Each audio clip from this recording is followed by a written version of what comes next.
అత్యంత కృప కలిగిన యేసు క్రీస్తు నామములో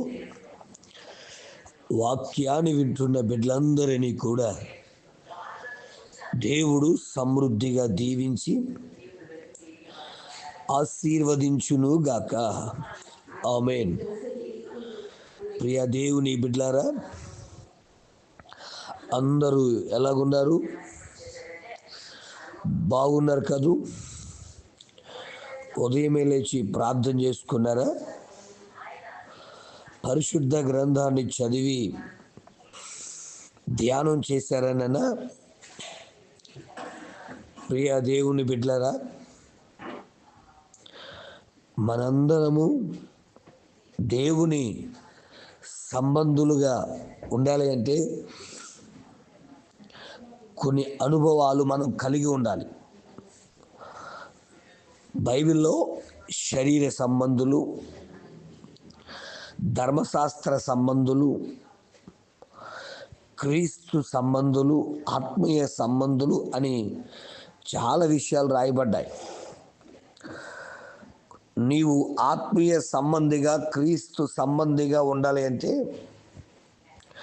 మొట్టమొదటిగా నువ్వు చేయవలసిన పని ఏమిటి అంటే యేసుక్రీస్తుని చేర్చుకోవాలి.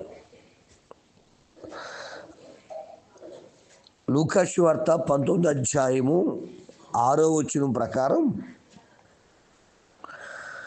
జక్కయ్య అతడు సుంకపు గుర్తుదారుడు, గొప్ప ధనవంతుడు, ఆస్తిపాస్తులు గలవాడు, అన్నీ ఉన్నాయి. కానీ ఎక్కడో తెలియని లోటు.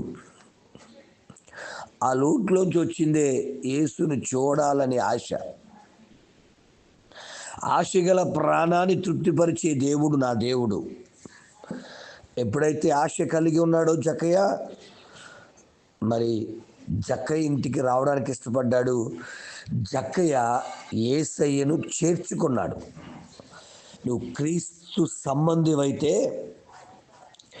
యేసయ్యను నీ ఇంట్లో చేర్చుకుంటావు, యేసయ్యను నీ హృదయంలో చేర్చుకుంటావు. ఎప్పుడైతే యేసయ్యను చేర్చుకున్నావో నీ ఆలోచన, నీ ప్రవర్తన, నీ బ్రతుకు, నీ జీవితం, నీ అడ్రస్ అన్నీ మారతాయి. చూడండి, యేసుప్రభు చెబుతున్న మాట, ఇతడును అబ్రహాము కుమారుడే, ఎందుకంటే నేడు ఇంటికి రక్షణ వచ్చింది. ఎస్, వాక్యాన్ని వింటున్న దేవుని బిడ్డ, యేసయ్యను నీ ఇంటిలో, నీ హృదయంలో చేర్చుకున్నావా? నువ్వు క్రీస్తు సంబంధివైతే, దేవుని సంబంధివైతే క్రీస్తుని నీ హృదయంలోకి చేర్చుకుంటావు. అలా చేర్చుకోలేకపోతున్నావంటే నువ్వు ఇంకా శరీర సంబంధిగా ఉన్నావేమో ఆలోచన చేయి.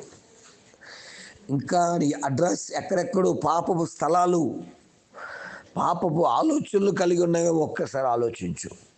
మరొక ఉదాహరణ, లూకా సువార్త 10వ అధ్యాయము 37, 38 వచనాలు మనం చదివితే,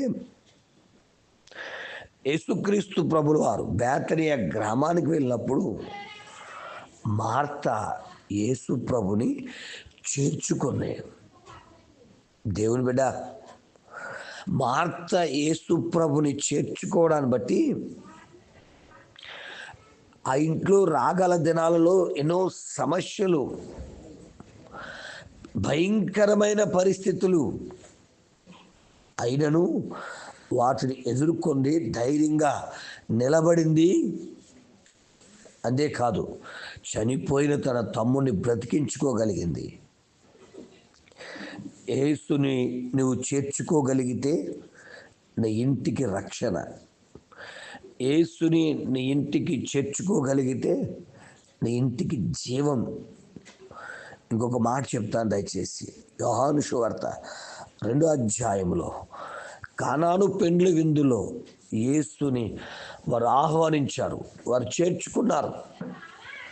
చేర్చుకున్నారు గనుక ఆ ఇంటిలో లోటు తీర్చబడినది. దైవవాక్యం వింటున్న దేవుని బిడ్డ, యేసుని నీ ఇంట్లో చేర్చుకుంటే రక్షణ,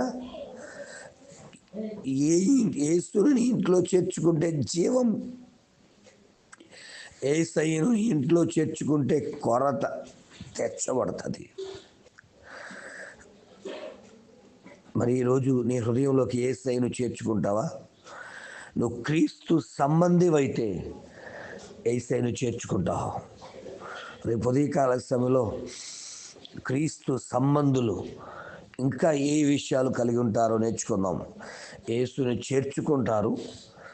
క్రీస్తు సంబంధులైతే యేసయ్య దగ్గర నేర్చుకుంటారు. క్రీస్తు సంబంధులైతే యేసయ్య దగ్గర కూర్చుకుంటారు. యేసయ్య సంబంధులైతే మార్చుకుంటారు. యేసయ్య సంబంధులైతే ఓర్చుకుంటారు. ఈ విషయాల గురించి రేపు ఉదయం ధ్యానం చేద్దాం. ప్రార్థన. పరమ తండ్రి, నీకు వందనాలు, స్తోత్రాలైనా ఈ లోకంలో శరీర సంబంధులుగా, అయా లోక సంబంధులుగా చాలామంది ఉన్నారు నాయన. కానీ నీ సంబంధులుగా మేము ఉండాలంటే మొదటి మాట, అయా నిన్ను చేర్చుకోవాలని, నిన్ను చేర్చుకోవడం ద్వారా మాకు రక్షణ, నిన్ను చేర్చుకోవడం ద్వారా మాకు జీవము, నిన్ను చేర్చుకోవడం ద్వారా మా కొరతలు తీర్చబడతాయని వాక్య సందేశము తెలియజేస్తుంది నాయన.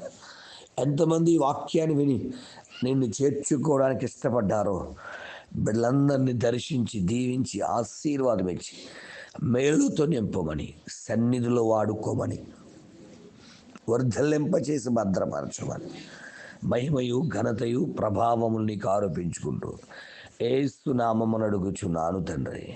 ఆమేన్. ప్రార్థన అవసరతల కొరకు నా సెల్ నంబర్ 9866958571. ప్రభు కృప మీకు తోడుగా ఉండునుగాక. ఆమేన్.